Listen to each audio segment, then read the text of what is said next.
Assalamualaikum warahmatullahi wabarakatuh. Good morning, student. Berjumpa kembali dengan Pak Isra di sini. Baiklah, dalam pertemuan kali ini kita akan membahas tentang soal terkait dengan conditional sentence.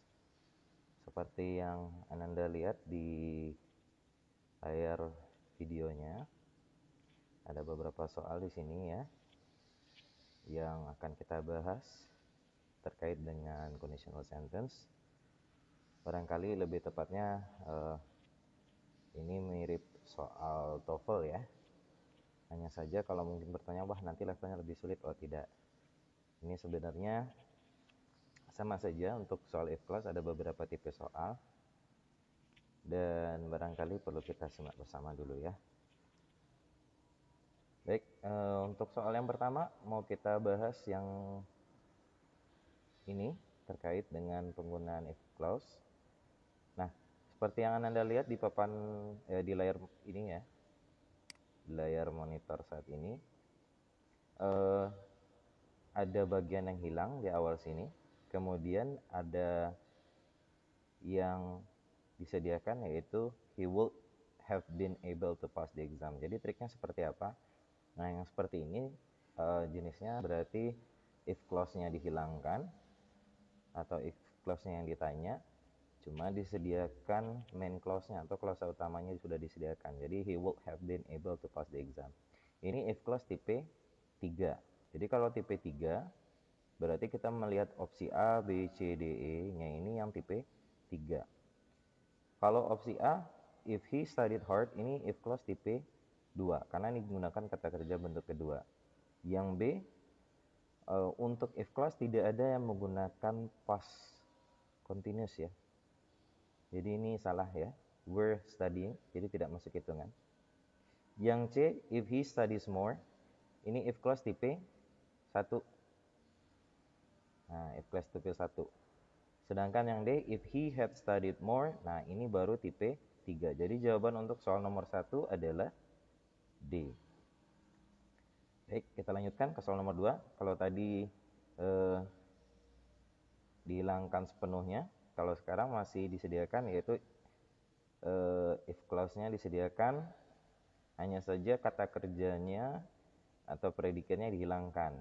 If it titik-titik more humid in the desert of southwest, the hot temperature would be unbearable. Jikalau titik-titik lebih lembab di daerah gurun di southwest. Southwest itu berarti di barat daya ya. Suhu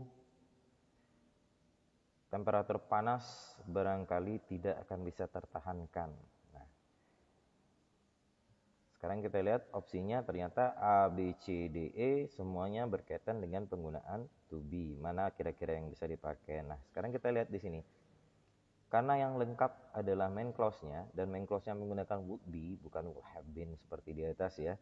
Maka ini berarti if clause tipe 2. Nah, tipe 2 to be yang mau dipakai apa? Nah, apakah C atau D? Karena ini yang bentuknya past tense ya, simple past ya. Karena kalau dalam if clause tipe 2 ini kita menggunakan pola simple past pada kondisi if-nya. Maka kalau dalam bentuk nominal kita menggunakan to be apa yang mau dipakai? Pilihannya kalau simple past kan was dan were. Hanya saja untuk if clause tipe 2 itu yang bisa kita pakai sebagai to be hanya were saja.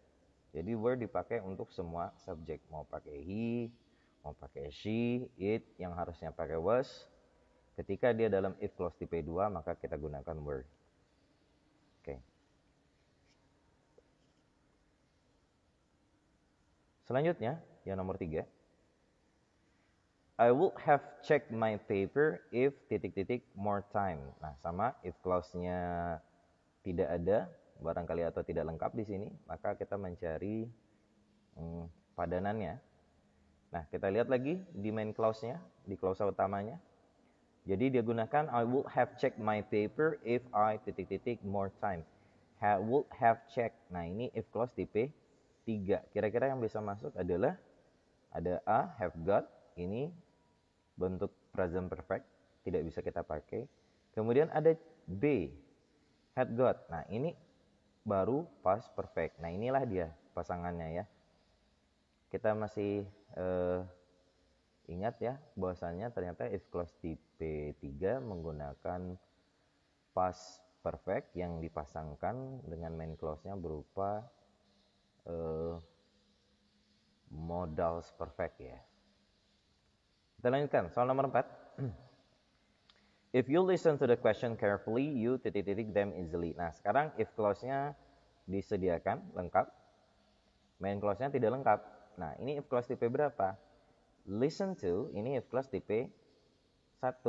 Berarti pasangannya menggunakan present modals ya, atau menggunakan simple future. Nah, apakah A are answering? Nah, ini tidak bisa kita pakai ya karena ini berupa present continuous. Yang B, will answer. Nah, will answer ini bentuk simple present. Will diikuti kata kerja bentuk pertama. Nah, inilah jawabannya. Oke. Lanjut lagi. Masih dengan gaya soal yang sama. If clause-nya disediakan, main clause-nya nggak lengkap. If clause tipe berapa? Nah, ini prepared. Tambah ed ya. Nggak pakai have atau has di depannya, nggak ada had di depannya. Berarti ini if clause tipe 2. Maka jawaban yang paling tepat adalah A, will get, tidak bisa kita pakai karena ini simple future. Will have got, nah ini past future perfect ya. Past future perfect, tidak bisa kita pakai karena ini gunanya untuk penyesalan, jadi nggak nyambung. Can get apalagi? Ya, sama A dengan C, ini if clause tipe 1 berlaku. Nah, D, would get. Would get ini past future ya, past future. Dia gunakan would tambah get. Nah, ini if clause tipe 2. Maka main clause-nya pakai would get seperti ini. Jadi jawabannya D. Kita coba lagi berikutnya. Soal nomor 6. If you use the Visa card, we titik-titik you a discount. Ini if clause tipe, betul sekali ya, tipe 1 ini ya. Ada use di sini menggunakan tipe 1. Kita cepat lagi. Lihat jawabannya pasti pakai will ya. Will give. Nah, dari soal 1 sampai 6 alhamdulillah sudah kita bahas. Nah, sekarang yang soal nomor 7 agak unik sedikit ya. Anda tidak mendapati ada tulisan if di sini. Di soal nomor 7 tidak ada if-nya. Yang ada had I realized that Tim was a bad driver. Nah, kalau dapat soal seperti ini bagaimana cara menjawabnya? Nah, ini if clause tipe 3, tapi tipe 3 yang jenisnya inverse. Jadi inverse if clause tipe 3. Jadi lanjut saja. Kalau memang tidak bisa tidak menemukan if-nya, kita sebenarnya jangan panik ya. Ini sebenarnya if-nya di omitting, kemudian had-nya ke depan, kemudian baru diikuti dengan subjeknya di sini. Nah, maka kita melihat yang bentuk modals perfect. Nah, dari A sampai E yang modals perfect hanya D. Ada could, ada have, dan done. Kata kerja bentuk ketiga. Lanjut, soal nomor 8. Ini dalam bentuk dialog ya. Coba kita baca dulu. How was your test? Not very good. I titik-titik much better if I had not misread the directions for the last section. If clause tipe berapakah ini? Dia gunakan I had not misread. Ini auxiliary ada not misread, ini pasti past perfect. Kalau past perfect berarti kita pakai modals perfect. Nah, pilihannya ada B dan D yang pakai modals perfect. Yang paling tepat jawabannya adalah D. Kenapa enggak B? Karena kalau B ini present modals perfect. Kalau D past modals perfect. Dalam if clause tipe 3 yang kita gunakan adalah past modal perfect. Oke, kita lanjut lagi. Nomor 9. Had he handled in the application he titik-titik last week. Had he handed in the application he titik-titik last week. Nah, jika saja dia menyerahkan application-nya, lamaran itu titik-titik minggu lalu ya. Ini if clause tipe 3, maka jawaban yang paling benar adalah, nah kita cari yang bentuk modal perfect, past modal perfect, yaitu C, would have been allowed. Karena A nggak bisa, ini simple past future ya. Yang B ini bentuk past continuous, ini nggak mungkin juga ya. Apalagi D dan E karena he-nya jadi 2 kali ya. Ini nggak mungkin masuk di sini. Jadi jawaban yang paling tepat hanya C. Kita lanjutkan soal nomor 10.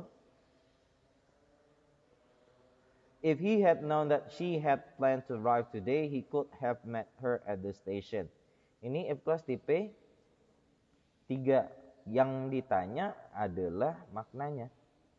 Nah, kalau yang ditanya maknanya apa yang harus dilakukan?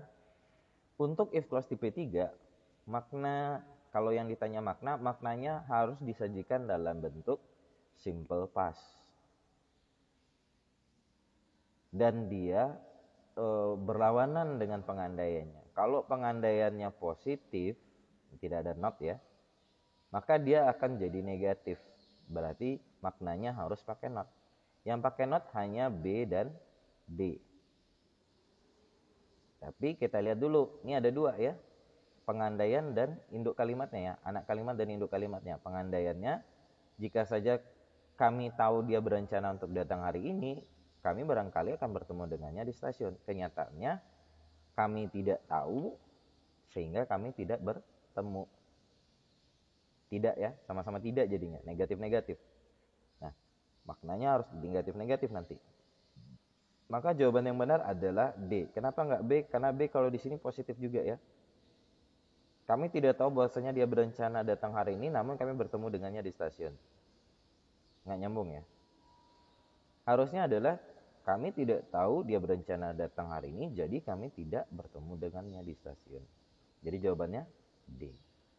Nah, baiklah Anda semua, ini serba-serbi terkait dengan soal penggunaan conditional if. Semoga bisa membantu dalam persiapan ujian semester, juga untuk yang mau ngambil TOEFL ya. Barangkali kalau ada pertanyaan silahkan isi di kolom komentar di bawah. Terima kasih atas perhatiannya. Mohon maaf kalau ada salah-salah kata. Assalamualaikum warahmatullahi wabarakatuh.